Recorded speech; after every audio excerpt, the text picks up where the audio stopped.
Thanks, John, and thank you, Freddie. My name is Doug, and I'm very comfortable and used to saying I'm an alcoholic because that's normally the context of what I'm speaking in. And by the way, I'm not a circuit speaker.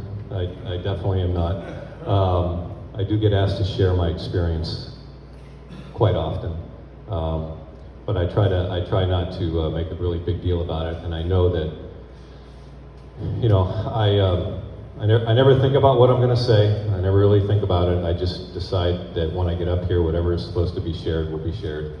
I do know that when I do it, I know where my heart's going to be at, because I know that on any given night, any given day, any given morning, that if you put your heart out on the table, and you just share, in a way that, with the purpose of an intention of trying to bring a little bit of hope to anybody, that if that's your intention, then you're doing it right. Other than that, there's no right or wrong way to do this. I drove down here with my friend Rob, we pulled in the parking lot, and I saw I had a text from a woman in Bermuda, and I don't know anybody in Bermuda, and she said, "Happy anniversary." And when I looked at it, I thought, oh yeah, today's August 6th. I completely forgot that today was the day, I identify that day simply as the day that I had my last drink. I was 21 years old. I was in the United States Navy. I had a really good-looking life. Everything was going really well on the outside, and on the inside, I was in a lot of trouble. But I didn't know how to tell you about it. I didn't know who to tell about it, because in the Navy, at least where I grew up and in the Navy, we didn't talk about how we felt. It's just not something you did, at least not comfortably. And I'll just tell you, I got bridged. When I met Freddie, like you said, last year, and we just kind of came down for a meeting. I don't know why, we just came down here for a meeting one night, and as he said, nobody wanted to speak, and I don't know how we ended up sharing, but we did, and that's how I met Freddie. And I've come down a couple of times since, and I just love what his heart is, what he's doing, and the thing I know is that you don't have to be an alcoholic, in the way that we understand alcoholic today. You don't have to be an alcoholic to suffer in life. And I do believe that most of the suffering, at least the suffering that I've experienced in life,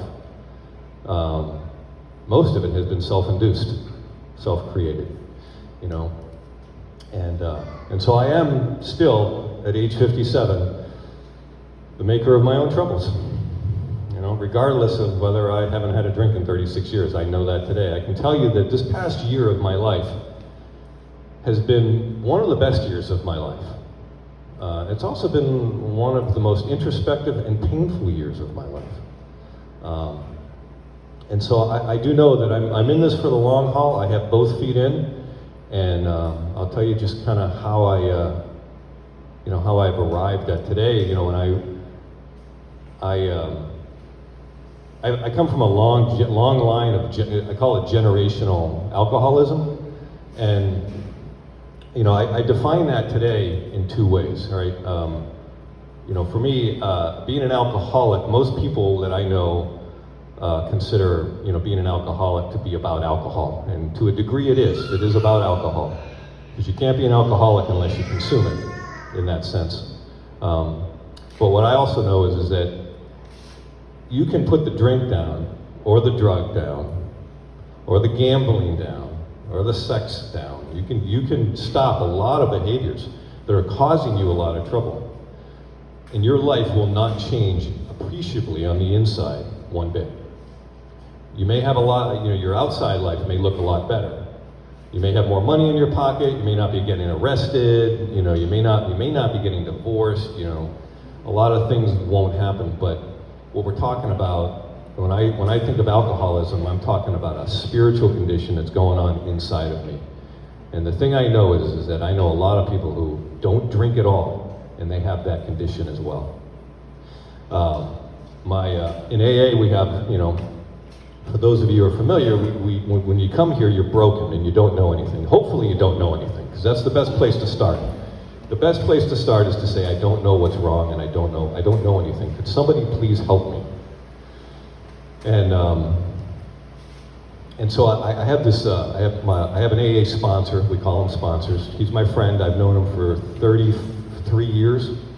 We were in the Navy together, and he likes to refer to it as, I just want to be okay.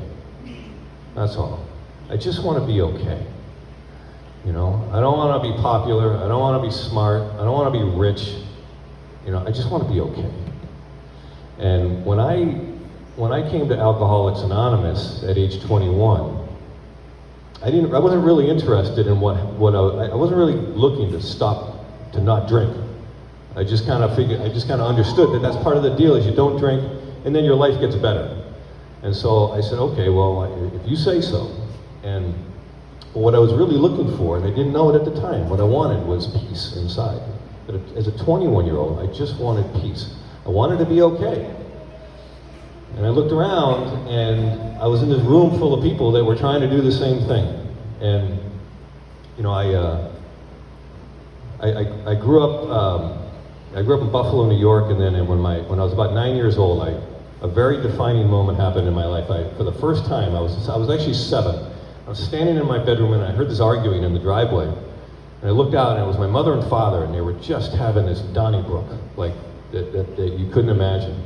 No fisticuffs or anything like that, just a lot of yelling and screaming. And my father got in the car and he drove away, and he never came home. That was it. And I would later find out that there was another woman, she was across town, and a few months later, my parents were getting a divorce. And not too long after that, my mother was packing up 3 kids and moving to Belmont, Massachusetts, to start a new life. She was born in Belmont, and she was coming home. She needed to go home. And her life had just completely collapsed. And here I am, I'm a 9-year-old. My father takes off, doesn't say anything, remarries, adopts 2 kids, and never pays a cent in child support. So I had a lot of really twisted messages when I was a kid. And my heart broke, my soul. I'm not telling anybody who's experienced it, I don't need to tell you what it's like. And, I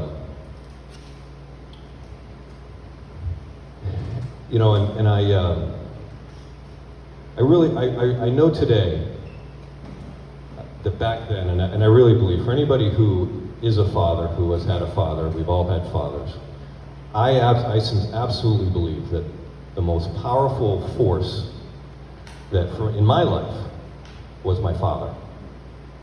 And as a child, I really believe that you need a father. That's just my experience.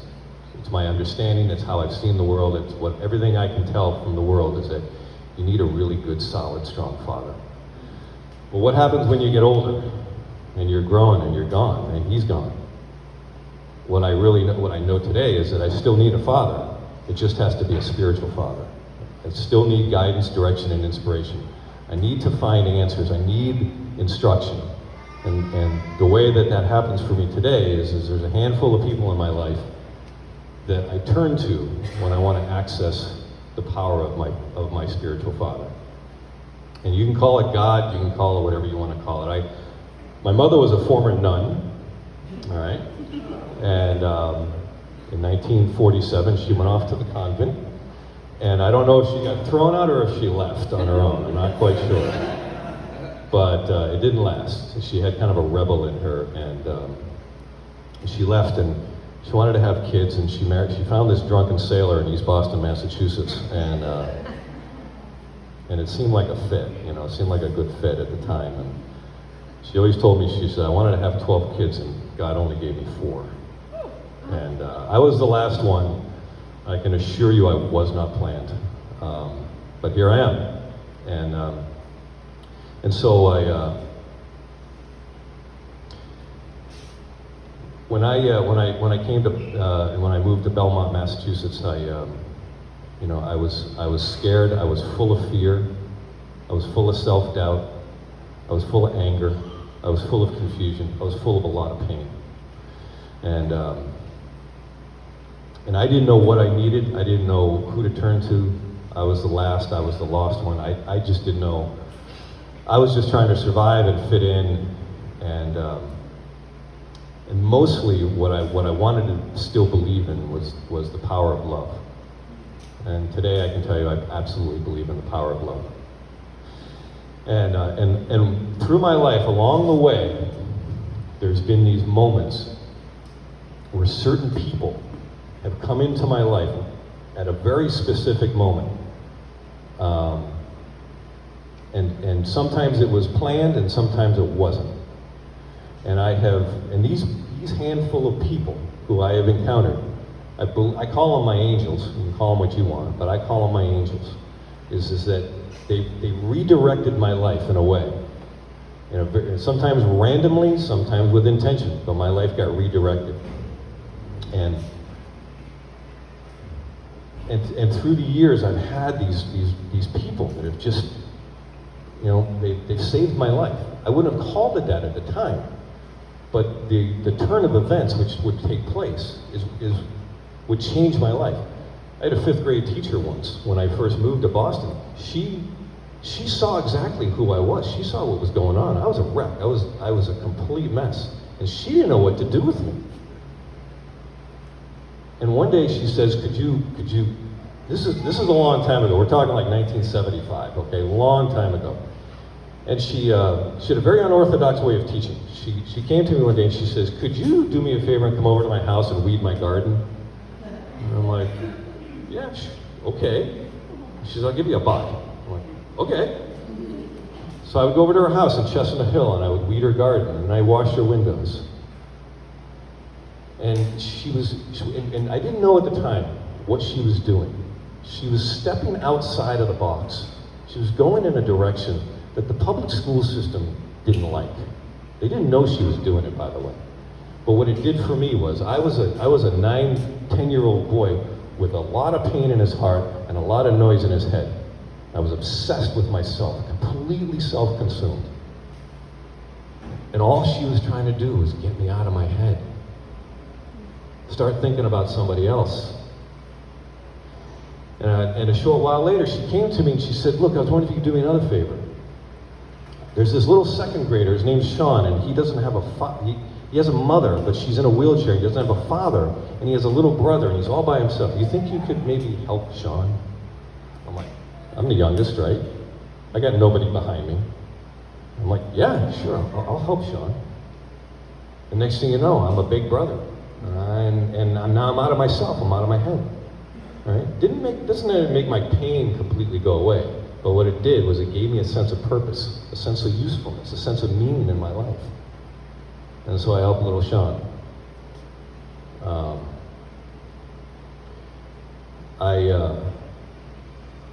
In a very roundabout way, I ended up getting into baseball. The 1975 World Series, Red Sox Game 6, all that. For those of you who remember it, really impacted my life. And suddenly I wanted to play baseball. I wanted new heroes. And so I started playing, and next thing you know, I'm playing Little League, and I'm getting into other baseball leagues. And next thing you know, I have these men, these coaches, who are giving up their free time. They all have kids of their own. And yet, 3-4 times a week, they're coming down and they're teaching and coaching baseball. At the time, I thought this is just about baseball. This is just about learning Little League baseball. And for the next 5 years, I would have this series of coaches, incredible men with love and wisdom and guidance, and all they wanted to do was to be there and to mentor these kids. And these men who basically became like surrogates to me, showed me principles, showed me discipline, showed me right and wrong, showed me a lot of things, all through the game of baseball. And so they taught me. They literally redirected the course of my life. And they didn't intend to do that, but they just gave up their free time, and they had no idea what they were doing.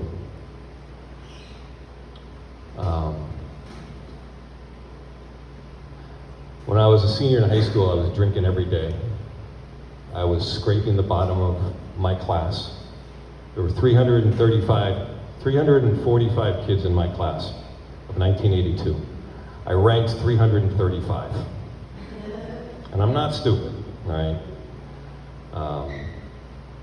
And one day I'd skipped 30 days of school in a row. I was done. I was trying to get in the Navy to become an air traffic controller. And I couldn't, I failed the entrance exam twice. And I thought, this isn't gonna work.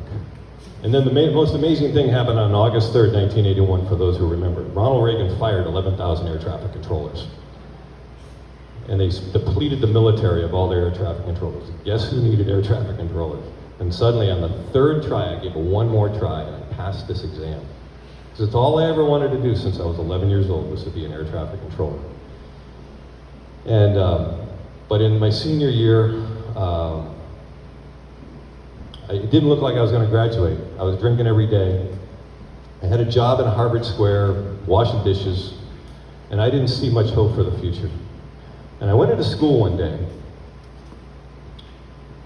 just to see friends. You know, I wasn't going to classes. And I'm walking down the hallway, and one of my teachers, who I could not stand, she was the worst, my least favorite teacher, she spotted me.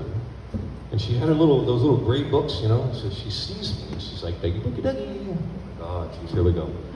And she comes in with her, she's just absolutely brilliant. She opened up her grade book, and she says, "Now, Dougie, you have a 47 average. You failed the first 2 semesters, and you're going to fail the midterm. The only way you're going to graduate high school is if you get 2 A's in the next 2 semesters and an A on the final. Otherwise, you're not going to make it." Now, in the world today, all right, it seems as though people have this idea that the more words that we use, the more effective we're going to be. And I have found that to be absolutely opposite. There was no shaming, there was no fear, there was no where you've been, there was no condemnation. She just laid the facts out. And I remember looking at her, because I didn't think there was a chance, but she was telling me there's still hope.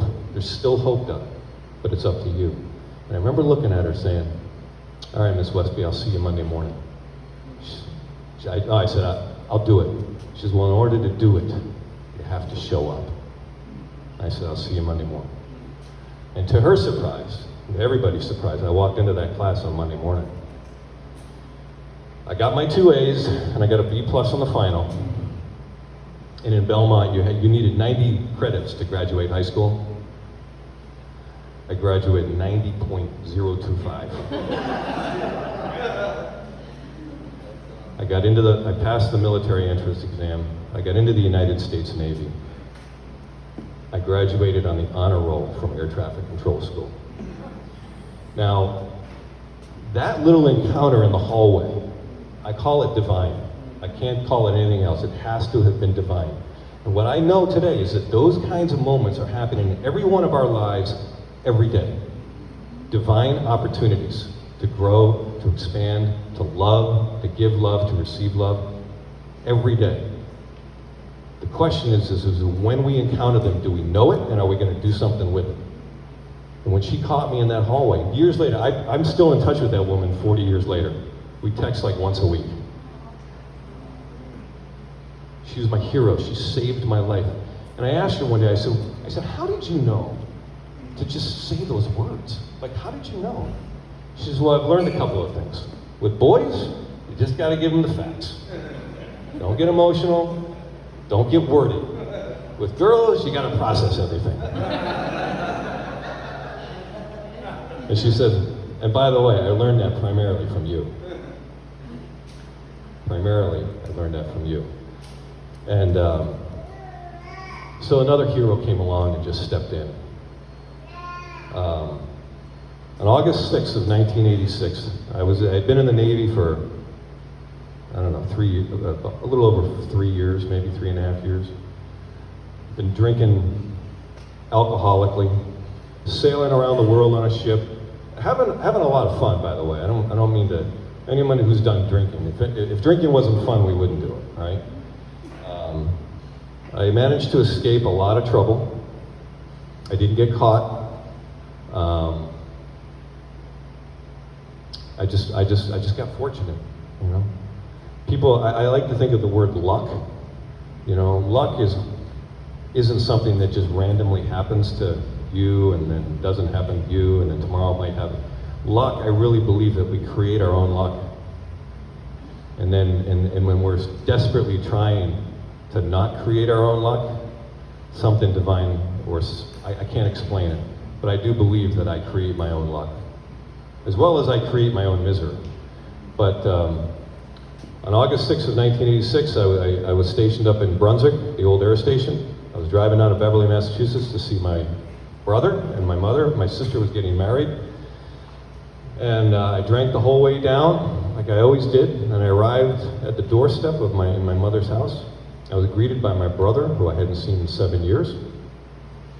And I was drunk, and I really thought that I would walk in, go to the refrigerator, grab a beer, sit down, and start drinking with him.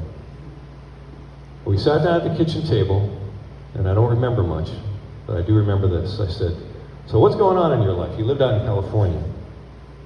And he says to me, he says, "Well, I'm coming up on 10 months of sobriety." And I said, "What's that?"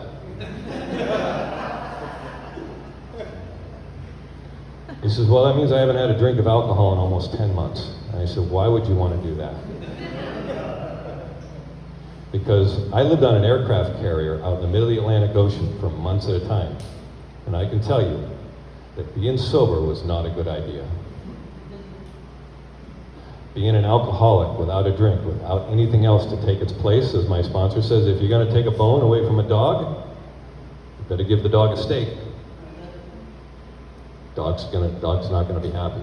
If you really want to get their attention, give them something better. And so I sat at the table, and I don't remember anything else after that night. The next 2 days I was in the car with him, sat in the car with him, and all he did was share his experience, his strength, and his hope. He wasn't 12-stepping me, he wasn't beating me over the head with a Bible or a big book. He was sharing one heart to another, from brother to brother, of what his life was like. He wasn't telling me what to do. And that's the difference. You know, a lot of preachers get up at podiums on Sunday morning and they start telling people what they're supposed to do. That's not what we do. We tell people what we do. That's the difference. It's attraction, not promotion. And I got to this wedding. My father was there. I did a lot of drinking when I was a kid, when I was a teenager with my father. He was my best drinking buddy. When I would go back to Buffalo, we'd sit on bar stools and drink all day. And it's not why I became alcoholic, but it really impacted my life.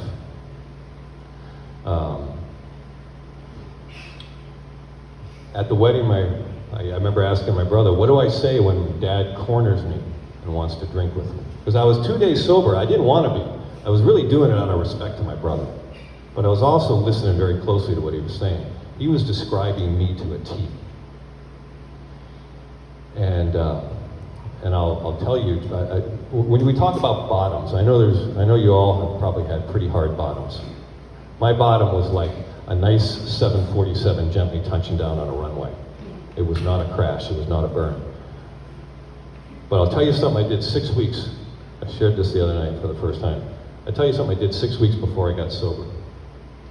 I found out, I was introduced to a woman from a foreign country who was seeking citizenship in the United States. And I got drunk one night and I married her. So I could make some money off the US Navy. And I didn't think there was anything wrong with it at the time. I did that 6 weeks before I met my brother. And as my brother's telling me all his stories, like, this is what happened to me, this is what it was like, all I wanted to say to him was like, "You're not gonna believe what I just did, drunk. You're not gonna believe it." But I couldn't tell him. I was too ashamed and too embarrassed. My father cornered me. He says, "Let's go get a six-pack." And I said, "You know, I've kind of cut down, Dad," because that's what my brother told me to say. And my father said, "Okay." And he walked away. I haven't had a drink since that night. And what I did was, my brother said, "Why don't you go check AA out?" That's what I do. And he gave me all the slogans, and he says, "Just check it out. Don't worry, you don't have to buy into anything. He talked about God for a little bit, and the door almost shut because, we were raised, I was raised Catholic, and there was a lot of good things about it, but it didn't fit my heart well. It wasn't very effective. I believe the message is great, but sometimes the teachers aren't quite effective, And that's really what this is about. It's not about being right, it's not about being good, it's not about being the best. It's just trying to be effective to bring hope and to help people change their lives. The principles are the same. It's just how they're being shared and taught, right? And so I went to Alcoholics Anonymous, and I've been sober ever since. Now, I wish I could tell you that it was that simple. But as I told you, that alcohol was only on the surface. It was the glue that was actually holding me together. And then suddenly the glue was gone. Now what? And so Alcoholics Anonymous was founded on a principle. One of the most, the founding principle of AA is like what Bridge is all about. Help others. Be kind and pray. Surrender. Examine yourself. Take a look at yourself. Seek this power that we know is universal and has all power and all knowledge. Get reconnected with it the way you would plug a cord into a wall to get the light on. Plug back into it. Find a way. Look at your past. Examine your past. Don't be afraid of it. You've already survived it. Only good can come from examining your past. Just don't stare at it for too long, but examine it. Is there anything that's weighing on you, that is holding you down, that's tearing you up, that's cutting you off from that power, from that love? There's an old man named Tom, who was my sponsor's sponsor. He passed away a few years ago, and old Tom was a man of few words, but when he said something, it went right through you, right into your heart. And one of the things he said to me once was, I was telling him some story, I don't know what it was, but it seemed like a big deal. You know how story, whatever's going on is a big deal, right? At least to us it is. And Tom said to me, Doug, there are no big deals in life. No big deals, except one. The love that exists between you and God, and how that love is expressed in the world. End of discussion. That's the only big deal in life, is how are you going to express love? How are you going to give it? How are you going to show it? How are you going to share it? How are you going to lay your life down to help somebody receive it? How are you going to receive it yourself? It's often very hard, how we receive love ourselves. There's no big deals in life. Because I do believe that our whole purpose here is to love. In its thousands of forms. I grew up alone with my mother, and she dipped very heavy into the bottle. I ended up spending my last 6 years alone with her. All right, my sister had gone back to Buffalo, my brother joined the Navy, and I was left alone with this broken woman who was just trying to survive. And here I am, a 12-year-old just trying to survive. I was pretty much left to navigate alone. I was in some pretty shark-infested waters as a 12-year-old. Like most 12-year-old, it is the shark-infested water that you're in.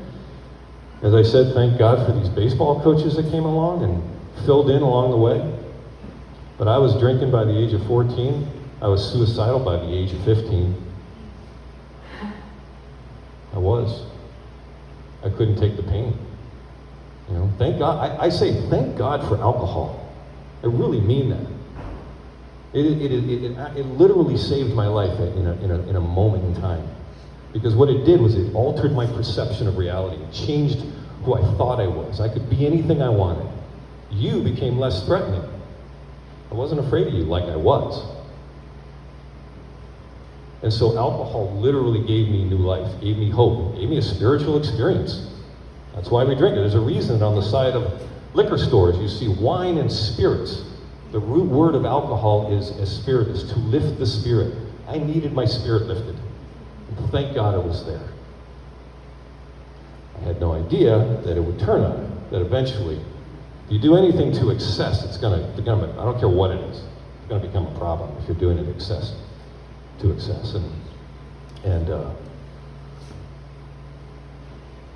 so I stumbled into AA, I got sober, I met the most amazing people. I was 21 years old. The average age in Alcoholics Anonymous, when I got sober up in Maine, was about 44. Today, I think it's about 24 in some of the cities that we're in. We have a really, really big problem out there. And I don't need to tell you about it. Young people are dying every day. Every day. I call it a runaway train. My sponsor and I talk about it, and he says, it's a runaway train, Doug. We're not going to stop the train, but maybe, just maybe, we can slow it down a little bit. Maybe we can put our foot out and save and stop one person. If that's all it is, one person, then you've done your job. I grew up alone with this broken woman, and I had a lot of anger, and I had to play roles that I didn't want to play. All I knew was that the most important people in your life leave. They just go. So I had to do everything to make sure that she didn't leave, do the same thing. And you know what? She kind of did. She ran out of gas. I would come home at night. Nobody's home. 14, 15. I was literally left to kind of raise myself. And that's why I say heroes are so important. I know everybody in this, if you're in this room, somebody along the way has redirected your life in a way that saved your life. Part of getting sober and part of, doing this 12-step program is to examine your life, to really look at it. And one of the things we look at is, did I do any harm to anybody? Did I hurt anybody along the way? And I can tell you that I hurt a lot of people, And the sad truth is I don't remember most of it. But I also believe that I'm only supposed to remember what I'm supposed to remember. There are certain things, there are some wrongs that we can never fully right. We can't. We don't worry about it. So long as we know we would if we could. And that's where I stand today.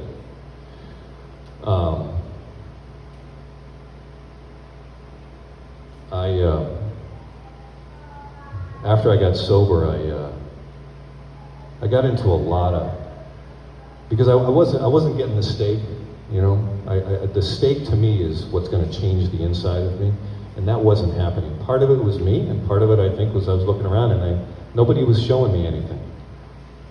I mean, you can be sober and sit in, or whatever it is that your problem is, you can sit around and hear all kinds of psychological, therapeutic, intellectual jargon and lingo, and it will not change your life at all appreciably. Well-intentioned people, well-meaning people, people with big hearts. But the problem for me is not here. The thing I know is I can have mental problems. I can have emotional problems, absolutely. I was in a grave emotional disorder when I stopped drinking. I can have physical problems. I can have financial problems. I can have job problems. I can have relationship problems. I can have a lot of problems. But what I know now is that all of those problems stem from one problem alone, a spiritual problem inside of me. That from that one problem come all of my troubles. And I sat for years and years in therapist's office, well-meaning people with great intentions, talking about what was up here and having no idea what was in here, in my heart. And so I've had, through my first 16 years in AA, I had a lot of success professionally. I accelerated in that little career of mine. I ended up on a little place called Martha's Vineyard back in the 90s. Hanging around with some pretty cool people, bought a house, had money, power, property, and prestige. I had a lot, had it all. I had a great looking life. I was sober. But there was still something missing inside of me. And I searched and I searched and I searched. I went to great lengths to try and solve this problem. And I really believed that there was something that I wasn't getting. There's something in this world that I'm not getting. Either somebody's holding out on me, somebody is denying me of something. I have a friend down in Martha's Vineyard who I'm still in touch with today, and she has this word called privation. She calls it privation. Not deprivation, but privation. And she said, she described it as this thing that you know exists. You know it's out there. You know people that, you can see it. You can see people that have it, but you don't know how to get it. You don't know how to describe it. You don't know what it is, but you know it exists. You just know that, and you know you need it, but you just don't know where to find it. How is that possible? It's not like deprivation, where you have something and then somebody takes it away from you and now you're being deprived of it. She called it privation, meaning and so I kept searching and searching for this thing that I didn't know what it was. I didn't know how to find it. I would go to person after person, girlfriend after girlfriend, job after job. I would move. I've moved 35 times in my life. I searched and searched. I banged on drums with men in men's circles and talked about my father. And the thing I know about addiction is that, particularly alcoholics, is there's three things that seem to be very in common. Is that one, we're searching. We're just hungry. We're searching for something. We're desperate to find that one thing. We don't know what it is. Two, we're very excessive in almost everything we do. If it's good, then more must be better. My sponsor says I have the disease of more. I just want more. But the other thing and most important thing is that we all have really big hearts. And I know that. I know that the people who have suffered at the hand of their own actions and behaviors, or at the hand of somebody else, is that deep down inside there's a heart. It may be obscured by calamity and pomp and worship of things, but it's there. You just have to try to get to it. And so I was living in this beautiful life, and when I was in the Navy, I had this friend. His name's Steve, and he's my AA sponsor today. Steve and I had the same therapist. He got sober actually about 3 years after I did. He was a Navy pilot, so we had this common thing in common. And we were very close for about 2 years in this little men's group back in the 90s. It was called the Men's Movement, if anybody remembers. It's like men talking about men, banging on drums and campfires and all that stuff. It was great stuff, but it didn't really do much for my alcoholism. But we became really good friends, and in 1995, he got really sick with a virus that there is no cure for to this day. And he shares it openly, through some extreme promiscuity habits. And he was set to die, and he called me one day and he told me about it, and I said, Steve, if you ever need me, please call me. And I never heard from him again, and I just assumed the worst. So around 2002, I had an engagement that broke off. Thank God, not for me, but for her. And I started doing this thing that I had never really done from my heart before. Because I had been sober a long time. My life is like, I got the best looking life of any man on the planet, for God's sakes. But why is this still here? Why is this emptiness, this pain still here? I can't explain it anymore. I can't talk about it anymore. So I did the only thing that seemed natural, and I believe it's natural, is I started to pray. And it was really simple, folks. It was really simple, and I really believe what was different this time was it wasn't from here. It was really from my heart. And I would sit out on my little deck at night on Martha's Vineyard looking up at the stars at my beautiful life. And all I would say is, God, please help. That was it. I didn't really know what else was wrong. I didn't know what else to do. I thought about opening the yellow pages and looking for therapist number 9. I don't know. I pretty much stopped going to AA because nothing was happening there.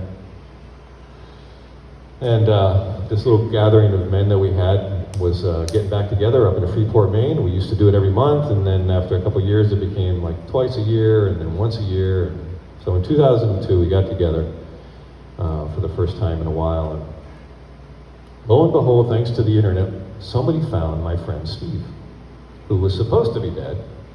He was living down in Baltimore, and so they called him up and said, "Hey, we're putting the band back together." So he drove all the way up from Baltimore just to be with this group of guys. And I later learned that the reason that he did was because he knew that he was called to go to any length to help his brother and sister that he walked the earth with. I will do my best to serve others as you did. That's what he was doing. He didn't know if any of his old buddies were in trouble. He just wanted to come up and just be part of it. And he shared, and I remember him as being a broken human being. And here he was, calm, confident, light in his eyes, peace in his voice, contentment in his heart. And all I could say was, how did you get that? Because that's what I was looking for 16 years ago. And when somebody's shattered and broken, and then you see them put back together, and you almost don't recognize them. I didn't recognize them.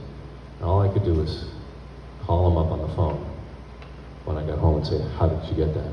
What are you doing? And he called me down and he said, look, Doug, he says, if I have to walk to that island of yours to help you, I will do it. I said, okay. And he said, well, what are you doing for the next couple of days? He was in Baltimore. I'm on Martha's Vineyard. It's Thursday at 2 o'clock in the afternoon. He says, what are you doing for the next couple of days? I said, nothing. I got 2 days off. He says, can you be here tonight? Not tomorrow, not next week, not when it's convenient, but can you get down here tonight? You see, folks, when the window of opportunity opens, when desperation meets willingness in a moment, it could be an AA meeting, it could be an encounter, it could be anywhere. So I'm saying those moments, those divine moments are happening every day. When that window opens, it can shut just as fast. I had a moment of willingness to call my friend, and he said, now. I will help you now. Get down here. It was post 9/11. It was November of 02, I think. I called the local airline. I said, you got any seats over to Providence? They said, yeah. I said, save me a seat. Called Southwest Airlines. They had one seat on a flight from Providence to Baltimore that night. I was in Baltimore 4.5 hours. That is, I can't explain that. He picked me up, and I spent the weekend with him. A weekend, right? I think I know a lot by this time. I don't know what he's going to show me that's different, but what he did was he laid his life down. He sacrificed his weekend, and he said, "Let me show you something I know that you've never seen before. You've never experienced it because I know you. I know it." And he introduced me to a very simple, effective introduction to the 12 steps that I knew was always there. I mean, you go to these meetings, and they're on the wall every night. People stare at them, and they're just, you don't understand them. And you can read about them, you can study them, you can listen to people talk about them for years, and they won't change your life. But for some reason, when somebody sits down at a kitchen table, or on a park bench, or in a car, or in a Denny's, or on a beach, in the woods, wherever it is, that two hearts meet for the sole purpose of reconnecting with hope to bring God into the picture, love into the picture, if you will. The only thing that can happen is change. And that's what we did. I flew down to Baltimore, and I spent this weekend with him, and we took this quick journey in 2 days through the first 5 steps. Didn't take 2 months. I didn't have to write for 3 months. I didn't have to think about anything. I'd already done all of it. He says, we're not here to talk about your drinking, Doug. We're here to talk about why you're here in the first place. But what he said was, he says, the very first thing he said, I want you to understand that you have no obligation to me. My only hope is that you'll share this with others when you get it. You'll help others when you get this. Okay, I don't know how to do that. He says, and I told him, I said, Steve, I've never sponsored anybody in 16 years. Sober in AA for 16 years. He says, well, he looked me right in the eye with loving eyes. He says, well, Doug, that's probably because nobody wants what you have.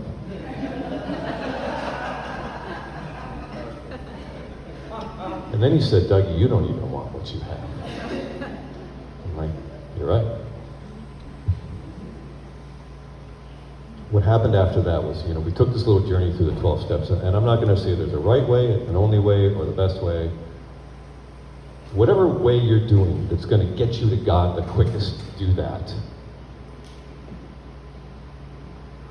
And that's what he did. He opened my heart. That mother of mine, who I stayed resentful at. Resentment is to relive, to reinvigorate, to keep something alive. We're doing it. We're the ones that are suffering if we're hanging on.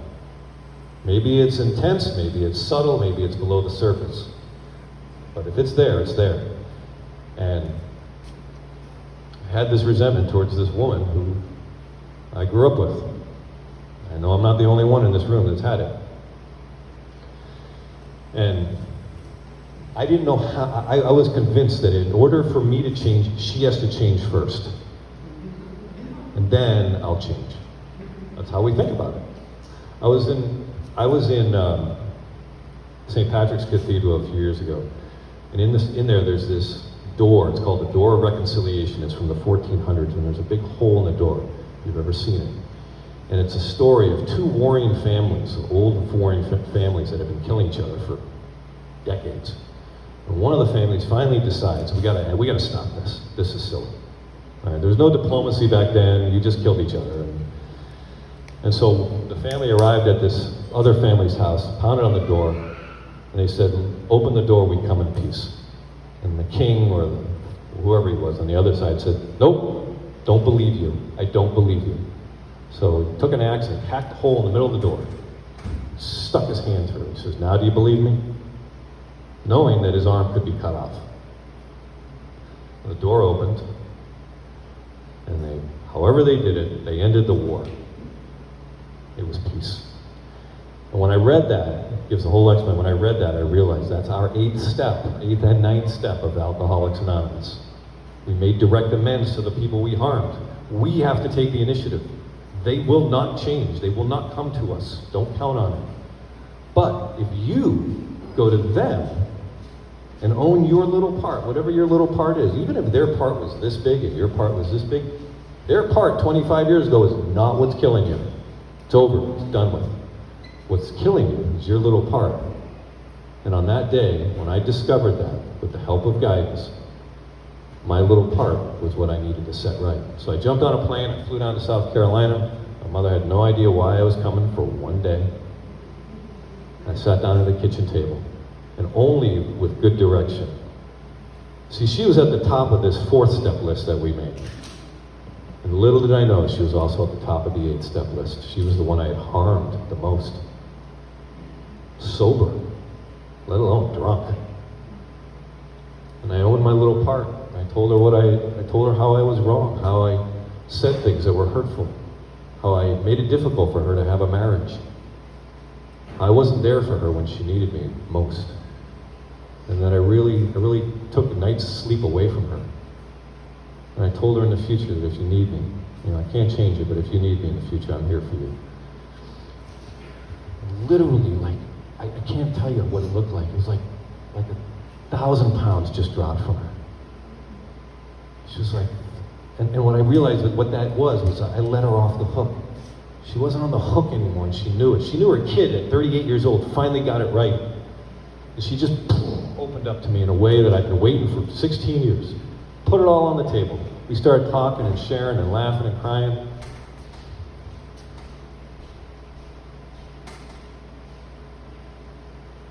She was the most influential person in my life, good and bad. She gave me the foundation of love. She showed me what it looked like. She taught me. It's our job that's our job as parents. It's to teach our children how to express love, what it looks like, where we can take it, who we can help with it. That's the whole purpose of it. And here we were, For the next 14 years, I became her friend. Call her every week, talk to her. And she changed. She still treated me like a 12-year-old. But I wasn't the 12-year-old anymore. And she would ask about my life. And then once in a while, she would say, how are those guys you're helping? I'm like, they're all right, Mom, they're all right. She didn't want to know too much. But for the last 5 years of her life, I moved her around. I moved her into my cabin up in Maine. I moved her from here to there, into an assisted living. And on the day she passed away, I was the one holding her hand.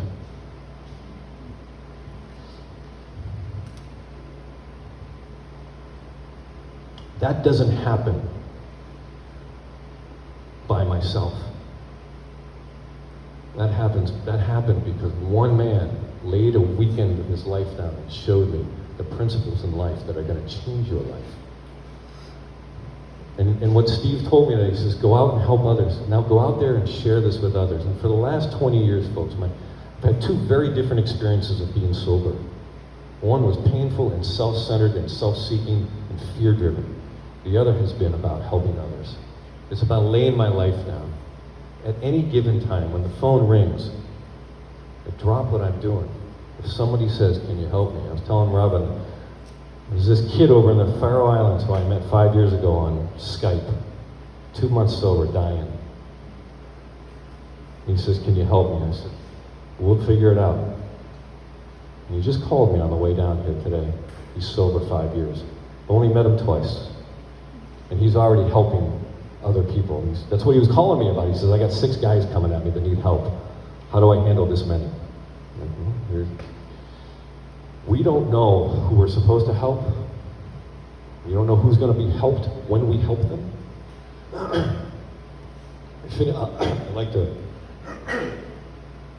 I finish with this story a lot.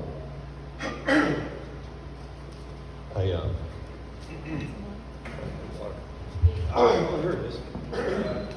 Thanks.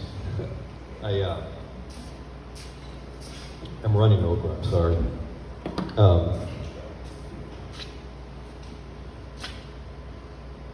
I could stand here for another hour and tell you stories about what it's like to lay your life down and to see the results of what happens when you do that in the lives of others. I could tell you what it's like to have parents call you up and say, I don't know what you did, but thank you. Children who have said, thanks for helping my dad. Years ago, I sponsored this young woman. She was 22 years old. And she was a handful. She came to me one day. I'd seen her around down in Boston. She came to me and she said, you're my new sponsor. I said, okay, well, let's talk about that first. What are you looking for? And she told me. And I said, well, here's what I'm looking to do. And she said, okay. So we had an understanding. And it's not common that, a 45-year-old man will help a 22-year-old girl. But like I said, my sponsor told me that if it's about God, it's about putting their hand in the hand of God. If your intentions and your motives are right and so are theirs, then it'll be fine. Don't worry about it. And so I spent 5 years helping this girl. And I wasn't sure if she was going to make it. And I got to know her parents pretty well.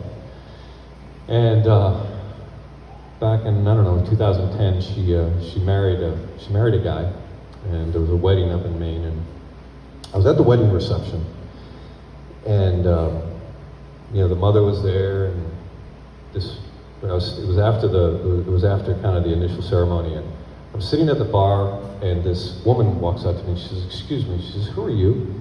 And I said, no, my name's Doug, I'm a friend of the bride's. And she says, are you the Doug?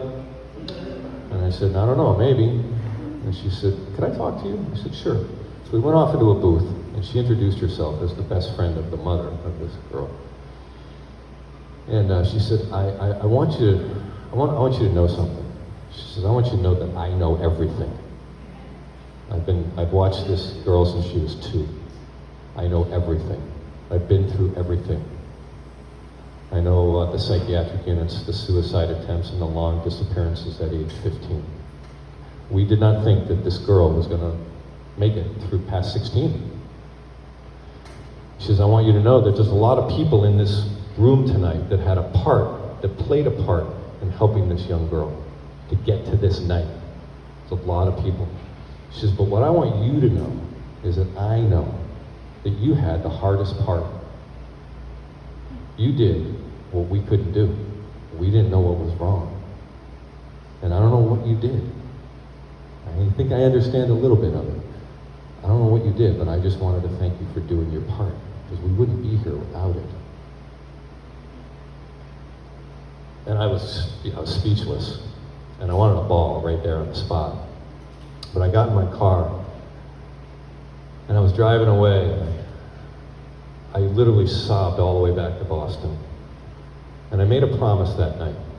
A promise I knew I already had in my heart, but I really, really made a promise that night to my God, to the power of love, what the power of love is. I made a promise that I would never stop doing this. I was absolutely going to do this for the rest of my life. Because you don't know who is going to be helped. Yes, this girl is sober and happy today. But everybody in that room was touched. And the thing I want to tell you all is that you can do the same. You don't have to be sober a long time. You don't have to have a specific addiction. You don't have to have a specific problem. Lay your heart down. Just decide that you're going to be kind, help others, and pray. And the world will change. I can assure you, not everybody's going to stay sober. In fact, most of them don't. But you know what? They never ever forget. They don't remember the words you say. They don't remember what what you were trying to get across in the moment, mostly because there's so much noise in their head. But what they never forget is that you laid your life down and you gave them the most valuable commodity that you have. And that's your free time. You can always make more money, but you can't make more free time. So give them your free time and let God do the rest. Sorry I went a little over, but thank you for having me. Thank you.